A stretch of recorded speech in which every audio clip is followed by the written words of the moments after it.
everyone, Joe here from ActionX. Welcome to What's on the Tube. Welcome back. If this is your 13th, the Rookie Feds episode review. I was just made apparent we are now more than halfway done with the season. Again, I'm saying season. I hope we will get a season 2 renewal fairly soon. It's still January, so I normally, they can get an early renewal, but for me personally, I don't expect to hear anything about it until maybe February if we're lucky.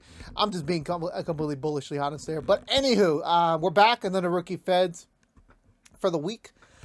This one I think was, well, it was fun. I don't think it was their strong, well, actually, how do I say this properly? It was great. It was just, I don't know. I don't know what to say. I feel like the overall case was a little bit like confusing. I definitely felt like it was more of like character building, character development, and just, you know, again, once again showcasing how tight this unit is. I actually just talked about him on the rookie side last night, that in terms of just the bonding levels of the teams, like, you know, it's more apparent that, like, yeah, Feds have accomplished so much in I think now 13 weeks on duty than when the rookie was, because again, like, different fields, different environments, but still it was a fun to notice. This one being a more casual setting episode, definitely it wasn't, I mean, it was still important, but it wasn't like end of the world. It was more like just shady stuff, I guess, if that makes sense. Really, still a lot of things happen, a lot of progression with the characters, mostly on their relationships with each other in a sense. But with that being said, I just want to kind of jump straight to it because we got some gold moments there, including a bit I want to talk about a good amount. So with that being said, let's go for the Butcher recap and talk about this week's episode of the Rookie Feds. So we begin with it's kind of a darker cold open where it's a guy, it's just a traditional businessman or just a guy in a suit. He gets in his car, and then all of a sudden a guy behind him suddenly starts choking him out with a wire and everything, and yeah, he kills him, and that's kind of our cold open, kind of pretty dark and serious to be, like, you know, straight to the point. We head over to Cutter's house where Simone's getting ready for a last minute night shift call.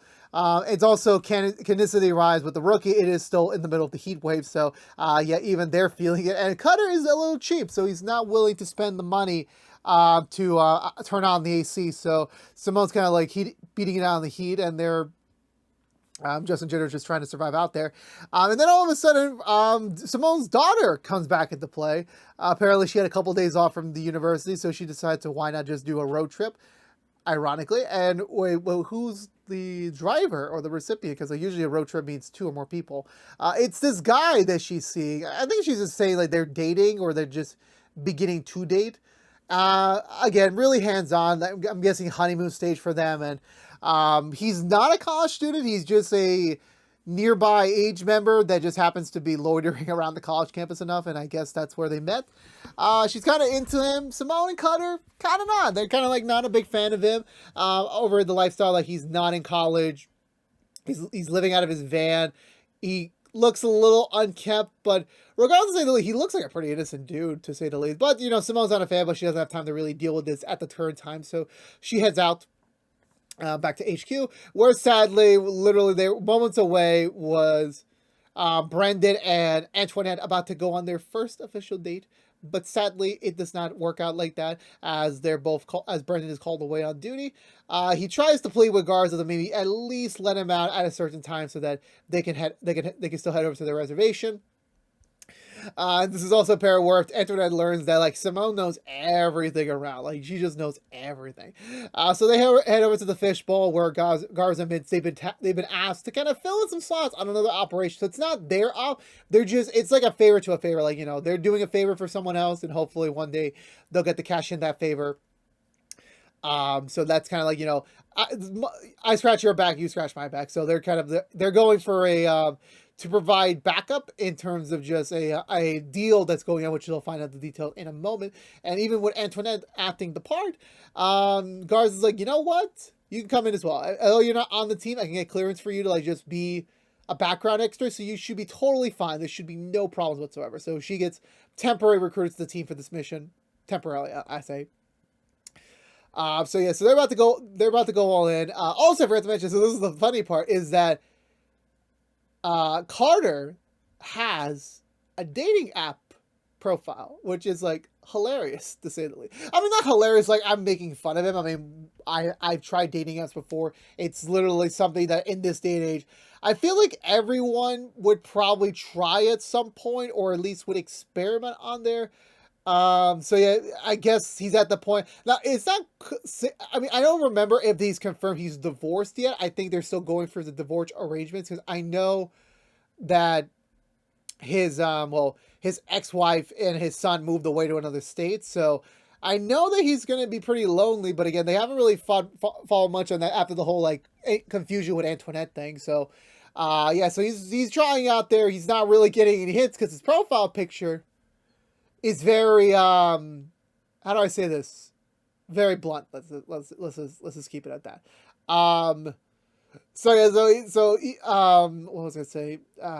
Laura and Simone are immediately cracking on it, or immediately like crapping on this. Like, there's absolutely no way you're gonna get anyone with this photo. So they head over to the meeting room where they get filled in by the cybercrime unit that this is a deal that happened. Apparently, this guy was trying to make a transaction to sell satellite secrets over for $2 million. They were supposed to meet at this hotel lobby at 10 o'clock to do a transaction in a briefcase replica in order to just insinuate that, like, yeah, so I give you this, you give me that, so you give me the money, I give you these secrets. So they're going to hopefully make the sale successful so they can arrest the person for attempting espionage. Well, that's not the term, but like, it's still theft. It's still robbery, basically. So Simone immediately is kind of put in her place. She's trying to be a little sassy already, but this guy's, nah, man, I'm following things by the book. You're on my team. You're not on my team. You're just a background extra. Just do your role, play your part, and then, just let my team handle this. So they head to the hotel lounge. Everyone's acting chill since they still got time to kill. Simone decides to take time alongside Laura to go up-res Carter's profile. And honestly, it's hilarious to say the least. I've never actually had a friend of mine do, like, when I was on dating apps. I never tried them. I just did everything on my own. But admit, like, Laura and Simone do know what the ladies want. So, they're definitely helpful, and it does work. It does give Carter some great matches. Most of them kind of are on the flingy side. Obviously, Carter's just willing to, like, date and just see where it can go. But that's all his purposes is. Meanwhile, Brendan and Antoinette are trying to make the best of their first date, trying to, like, salvage the night with some light conversation, but, without a meal or anything, it's not really working out so well. So Brendan decides to kind of, like, use their creativity a little bit. Like, so when Brendan wasn't, like, the lead actor, he would always be a background extra. So he would create backstories to his character so that he has kind of motivation to act even in the background. So he would create these elaborate stories so that he would at least keep himself entertained. So he and Antoinette decided to, like, be this, restaurant owner and a foreign chef, and she wants to poach him for his restaurant, but they're making some very sexual innuendos. Like, I think it was clear, like, if their first date had gone so well, I think Brandon would have been enjoying a night in the sack. Shortly into it, even Garza, sadly, a waiter, and honestly, Garza looks really sharp in that suit. I'll say that much. But that was just mainly for his cue to, like, float around the place and, like, keep things active and open. They don't really get much of a catch. The guy's a little bit late, so they're starting to consider this a bust. And also, they apparently found that nearby someone died. There was a murder that took place for someone that would have the necessary clearance to get certain satellite secrets. So they're assuming it's the guy, and since the tech's not on him, they're just assuming, okay, the new guy probably doesn't know a lick of what's going on. So they're about to pull out, but then someone does show up with an identical briefcase to the briefcase they have that have all the money in it. So the guy's kind of pretty much dumbfounded, because the guy who showed up with the second briefcase, because he has no idea what's going on. He's just like, I'm assuming you would know what to do here. But regardless of that, yeah, so eventually they arrest the dude, but it doesn't really go anywhere. The guy's apparently some sort of, like, weird delivery person, so he was just sent to, like, drop up the briefcase, to wear a pin with a camera in it, and it turns out, yes, so whoever has the secrets now has been watching them like a hawk, so he was just playing them to see what he could do, possibly. Even Garza, like at the moment, was like, we should follow this. Just give him the money and see where it goes. The other head's like, no, no, no, we need to progress. We need to like, keep going on this investigation. We'll just arrest him. We'll see what happens next. Definitely was the wrong call to make. So they're looking. So they're back at the scene, like trying to figure out what they could do to salvage this information, salvage what they do have. And so they look at the pin. So they found out the receiver signal is not terribly too far. So the person that was on the other end of it probably was in the hotel while this was happening. So they decided to look for the surveillance footage to at least scrub it out while Simone and Carter go to check out the dead body, which they do. They look at the method of death, which again pretty gruesome.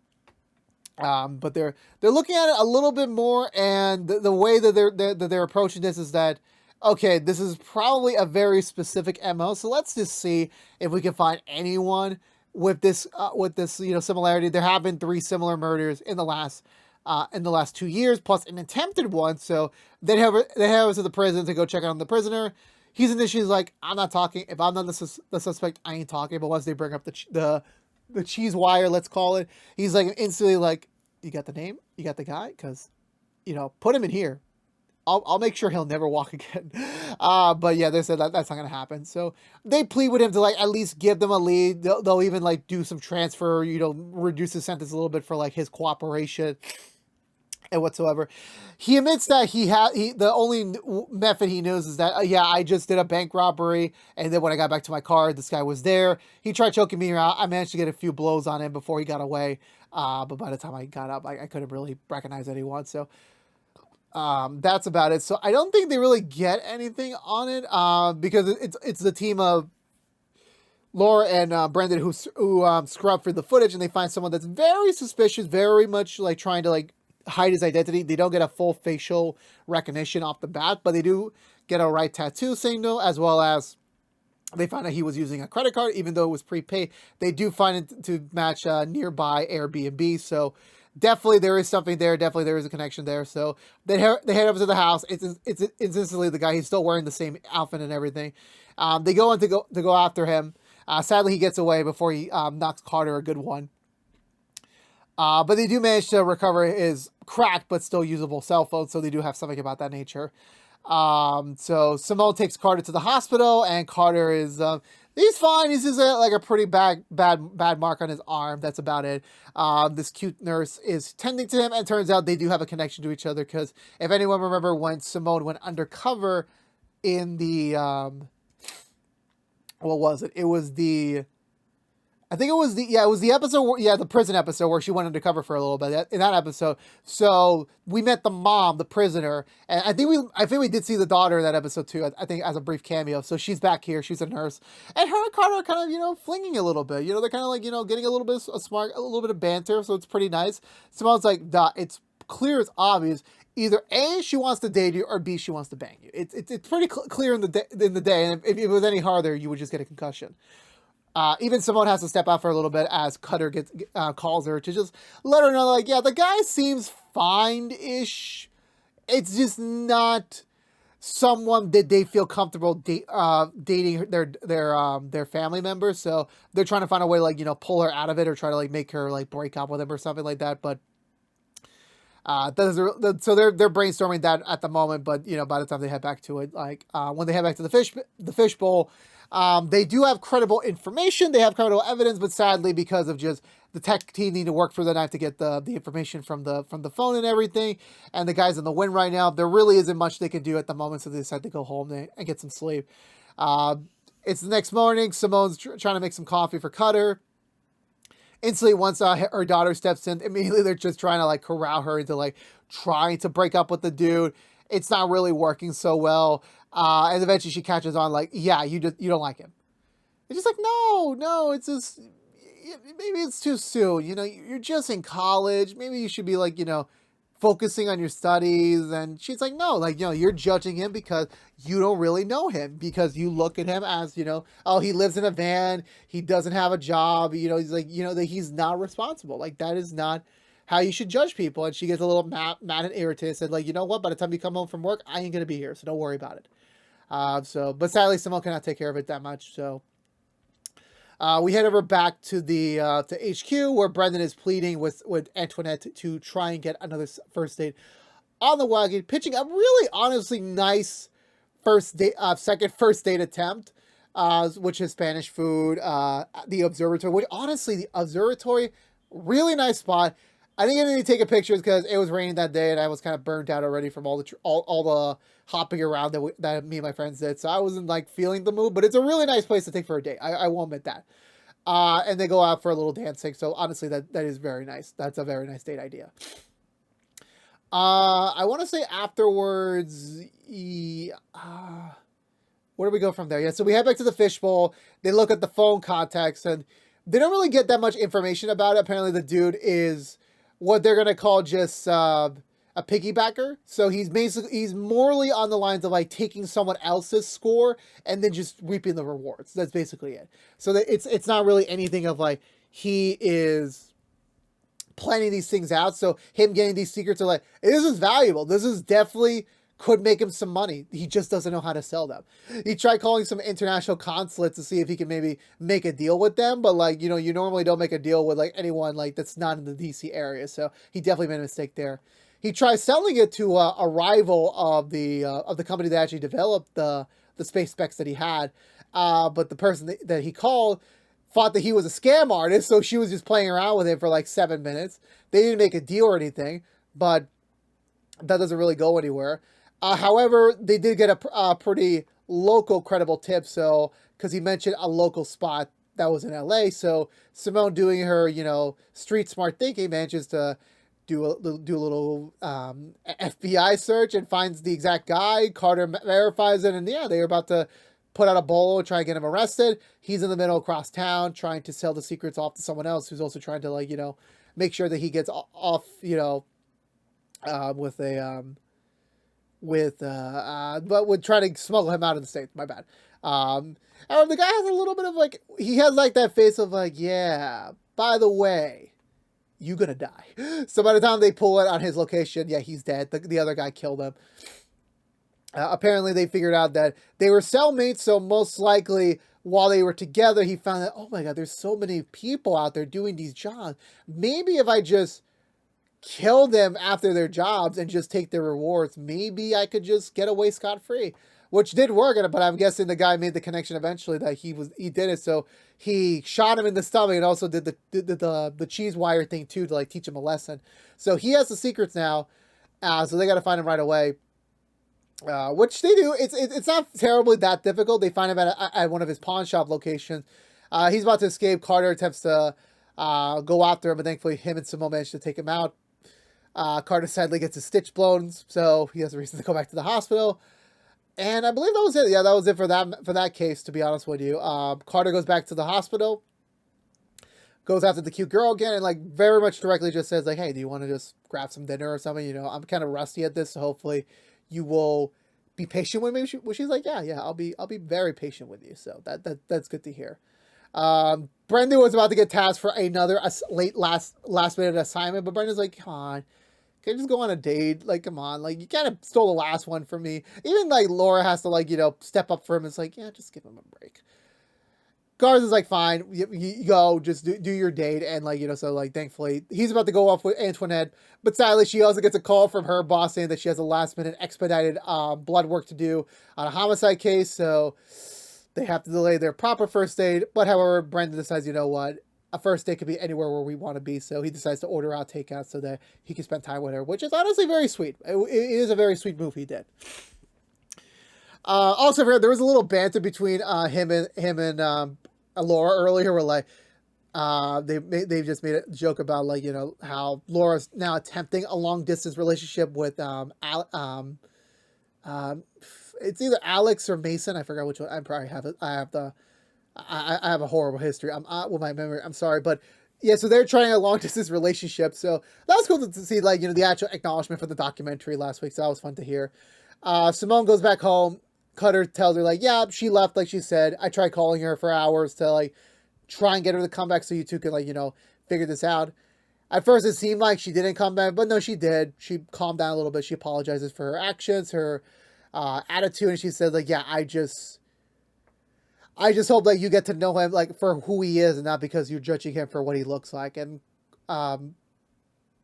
Simone's like, of course, yeah, I definitely want to give him a chance, like down the road speaking, like once you're a little bit more comfortable with him. But like, yeah, like definitely for sure that, you know, they're going to have that opportunity, hopefully down the road.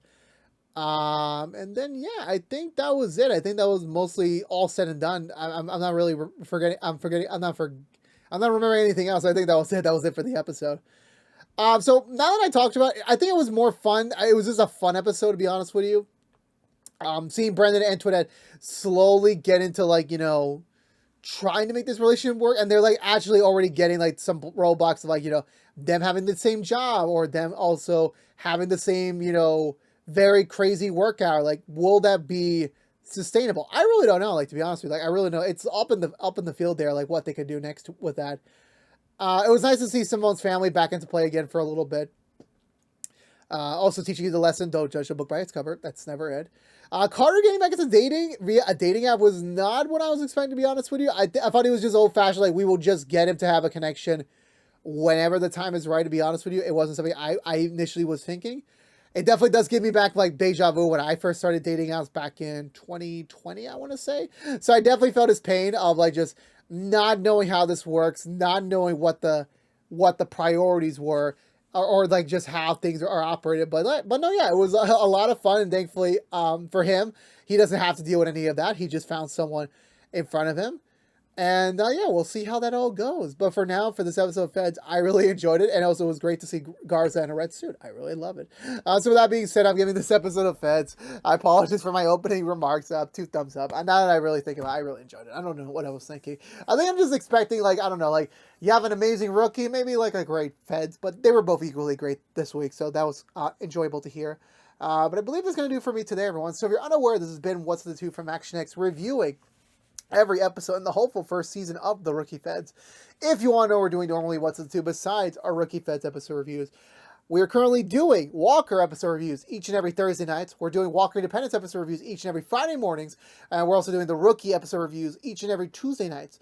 But if you don't care about Rookie Feds, you're in luck. We'll be back next week with another brand new episode. A little bit late. I'm just giving you a heads up. I have some personal things I got to take care of, so I might not do everything on time next week, but I will do my damn best.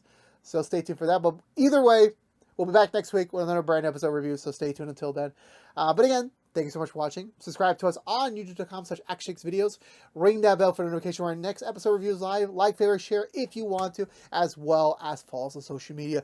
But until we see each other again, for all you members of the Feds out there, I'll see y'all next week. But until then, stay safe out there, be good to each other, and as always, peace out.